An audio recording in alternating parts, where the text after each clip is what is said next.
I just wanted to talk to you about uh, an effort trying to systematize public theology, because public has been one of the difficult things is to understand what is public. And therefore, in this journey, I began by understand what is public by reading the critical theory of Jürgen Habermas, who was trying to say public sphere is conceived as a space of communicative where uh, public opinion is discussed. And so what matters on in terms of how people gather and make an opinion. So Habermas has written about public about 50 years ago. But however, his understanding of public and public sphere is a space where how public opinion is generated and how it is communicated.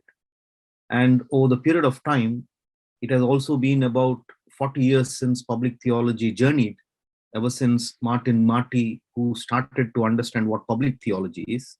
But the whole word public is quite a tricky one. When you ask what is public, there are several things people try to answer, from state to government to something that is open. So there is no one definition of how do you understand what public means. So in that, I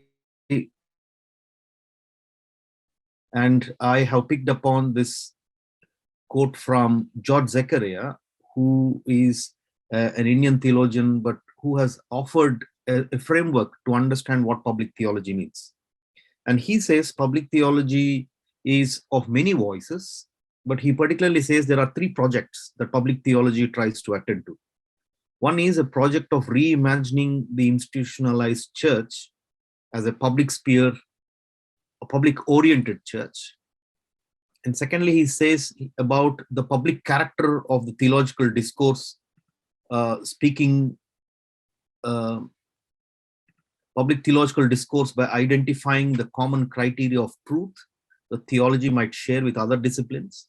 And thirdly, he says that it is developing a theological mode of addressing some of the pertinent issues of our times. But this again is problematic, because how do we understand what is public? And public, again, as I said, has unlimited number of definitions. So, for example, David Tracy says public means church, society, and academy. And he says theology has to have an accountability to both all these three spheres of church, society, and academy. And Max Stackhorst then adds that we need to also bring in culture, where theology and faith needs to be accountable in terms of understanding public.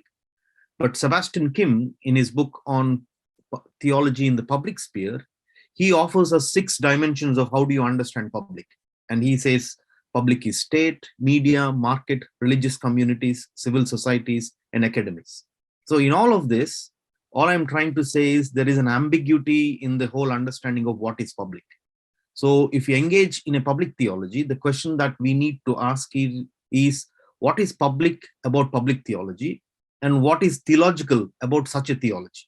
So that is my quest, and I have started to engage in a conversation trying to understand, because on one hand, public is ambiguous, on the other hand, public is unlimited, and on the other hand, there is no one definition that can tie all of these together. And there are some certain problems that come when we do public theology in this journey. So in terms of understanding public sphere, I gather from the Indian subaltern public sphere, which is again, as was spoken both by Sureka and Gladson, the Indian public sphere is divided, divisive based on caste, and we have the coloniality. And so drawing from my own understanding of non-public from the Dalit perspective, who are considered not to be public, I recognize that there are multiple publics. And the Dalit public sphere for us offers, for example, a Dalit Christian colony where church and Dalit Christians around, they are trying to deconstruct the hegemonic power in our own ways. And we also are trying to see how best to revive these countercultural subaltern counter publics that are not public and considered by the public, but who defines? I am trying to say, as exclusionary subaltern publics, we define what public is for us and therefore affirm that universality. So there is also a conversation between universal public sphere and exclusionary public sphere. We have conversations on market and globalization, on how public sphere has been privatized by the market and globalization and people who have power. And the question that keeps asking is, can we as Dalits and subalterns publicize in public sphere? And the answer for me is yes. But unfortunately, the public is not able to engage in a conversation because their language is not able to reach out to the spaces that we are in. And so a subaltern public theology offers me, calls me and challenges me to reclaim the public spaces and try to offer theology and faith in such public spaces. So in moving forward, again, the conflict of how do you understand public? There are several people who try to understand public in different ways. Some want to define public in contrast to private. Some wanted to draw a distinction between public and personal. Some distinction again in the context of caste public, the dominant public and the non-public, the general public again and the counter public with the queer spaces, public and particular, public again definitions of outside and inside. So in all of this, if at all we are engaging in doing a public theology, it is not a simple effort.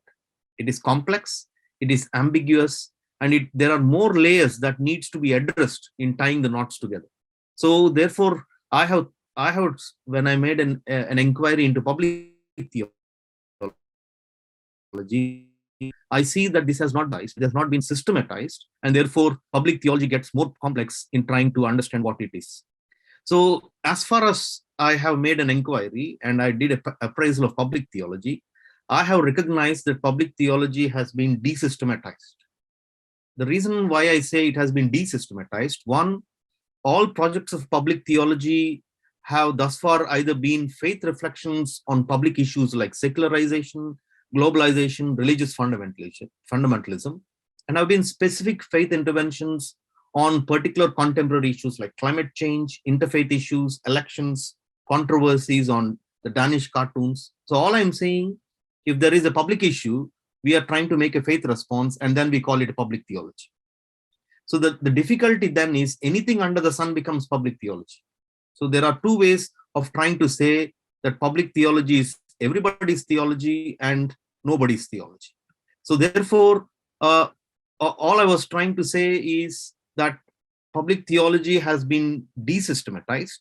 And in that desystematization, in the process, we have seen that it is parked under pastoral theology or practical theology. And again, the coloniality of the contamination of coloniality has not been addressed.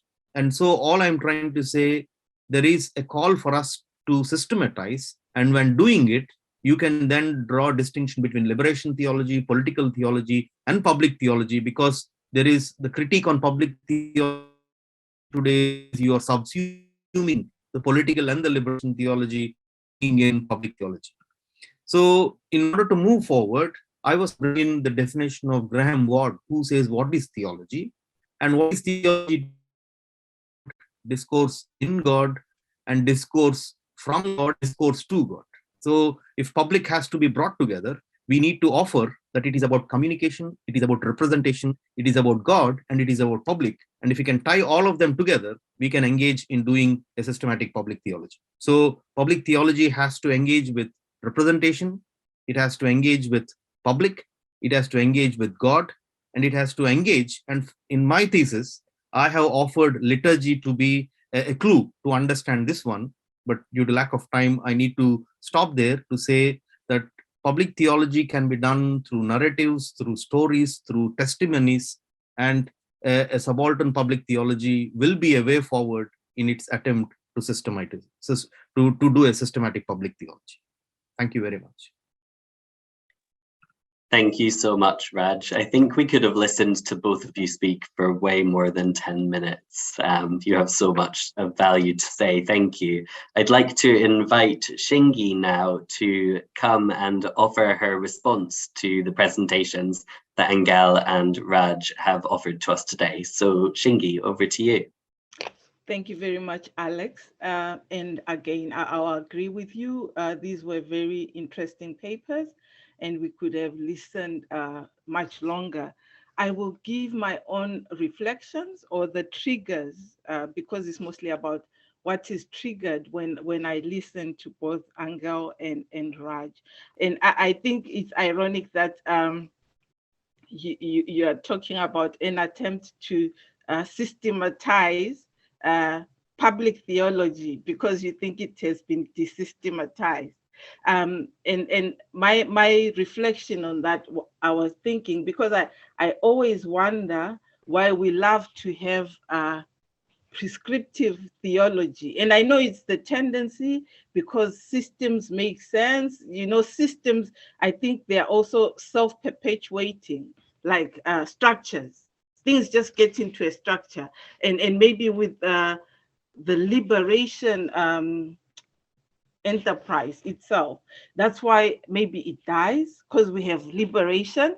We do it, we're doing something which is different, but then it becomes set, and we need to deconstruct it and reconstruct it. And I think you've all mentioned that, and I was thinking that in both cases, from Angel and from Raj, maybe there's a need to continually just keep deconstructing and reconstructing all the time, forever. Because as soon as we stay stuck on something as the normative, then already some people are pushed out, some structures are pushed out, some things are pushed into the closet again, and something else becomes dominant. I think that's all I have to say, my own reflections.